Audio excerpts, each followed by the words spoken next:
Praise the lord. ಕರ್ತನ ನಾಮಕ್ಕೆ ಸ್ತೋತ್ರ ಉಂಟಾಗಲ್ಪಡಲಿ. ಪ್ರೀತಿಯುಳ್ಳ ದೇವ ಜನರೇ, ಯೇಸು ಕ್ರಿಸ್ತನ ಹೆಸರಿನಲ್ಲಿ ನಾನು ನಿಮ್ಮನ್ನ ವಂದಿಸುತ್ತೇನೆ.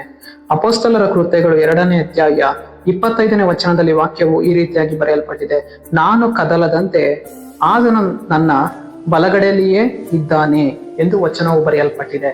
ಅಂದರೆ ಪ್ರೀತಿಯುಳ್ಳ ದೇವ ಜನರೇ, ನಾವು ಇವತ್ತು ನಮ್ಮ ಜೀವಿತದಲ್ಲಿ ಕದಲಿ ಹೋಗದಂತೆ ಕರ್ತನ ನಮ್ಮ ಬಲಗಡೆಯಲ್ಲಿಯೇ ಇರುವವನಾಗಿದ್ದಾನೆ. ಇವತ್ತು ನಾವು ಬಿದ್ದು ಹೋಗದಂತೆ ಕರ್ತನು ನಮ್ಮನ್ನ ಕೈ ಹಿಡಿದು ಎತ್ತುವವನಾಗಿದ್ದಾನೆ. ನಾವು ಇವತ್ತು ಮುಗ್ಗರಿಸಿ ಬೀಳದಂತೆ ಕರ್ತನು ನಮ್ಮನ್ನ ಬಲಪಡಿಸುವವನಾಗಿದ್ದಾನೆ. ಮುಳುಗುವಂತಹ ಪೇತ್ರನನ್ನ ದೇವರೇನ್ ಮಾಡುವವರಾಗಿದ್ದಾರೆ, ಕೈ ಹಿಡಿದು ಎತ್ತುವವರಾಗಿದ್ದಾರೆ. ಅವನು ಕದಲಿ ಹೋಗದಂತೆ ದೃಢವಾಗಿ ಹೆಜ್ಜೆ ಇಟ್ಟು ನಡೆಯುವಂತೆ ಕರ್ತನು ಪೇತ್ರನಿಗೆ ಸಹಾಯವನ್ನ ಮಾಡುವವರಾಗಿದ್ದಾರೆ.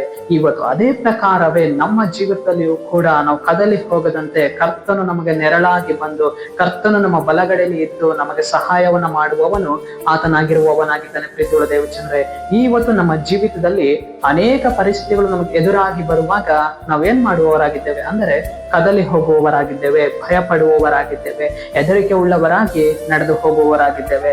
ಅದೇ ಕರ್ತನಿಗೆ ನಮ್ಮ ಜೀವಿತದಲ್ಲಿ ಸ್ಥಳವನ್ನ ಕೊಡುವಾಗ ಕರ್ತನು ನಮ್ಮನ್ನು ನೋಡಿಕೊಳ್ಳುವವನಾಗಿದ್ದಾನೆ. ನಾವು ಕದಲಿ ಹೋಗದಂತೆ ನಮ್ಮನ್ನ ದೃಢಪಡಿಸುವವನಾಗಿದ್ದಾನೆ. ನಾವು ಕದಲಿ ಹೋಗದಂತೆ ನಮ್ಮನ್ನ ಬಲಪಡಿಸುವವನಾಗಿದ್ದಾನೆ.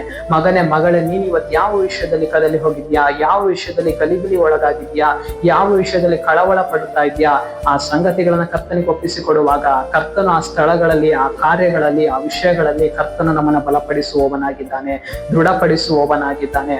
ಅಬ್ರಹಾಮನೊಂದಿಗಿದ್ದಂತಹ ದೇವರು, ಇಸಾಕನೊಂದಿಗಿದ್ದಂತಹ ದೇವರು, ಯಾಕೋಬನೊಂದಿಗಿದ್ದಂತಹ ದೇವರು ಇವತ್ತು ನಮ್ಮೊಂದಿಗೆ ಇರುವವನಾಗಿ ನಾವು ಕದಲಿ ಹೋಗದಂತೆ ದೃಢವಾಗಿ ಹೆಜ್ಜೆ ಇಟ್ಟು ನಡೆಯಲಿಕ್ಕೆ ಕರ್ತನ ಸಹಾಯವನ್ನು ಅನುಗ್ರಹಿಸುವವನಾಗಿದ್ದಾನೆ.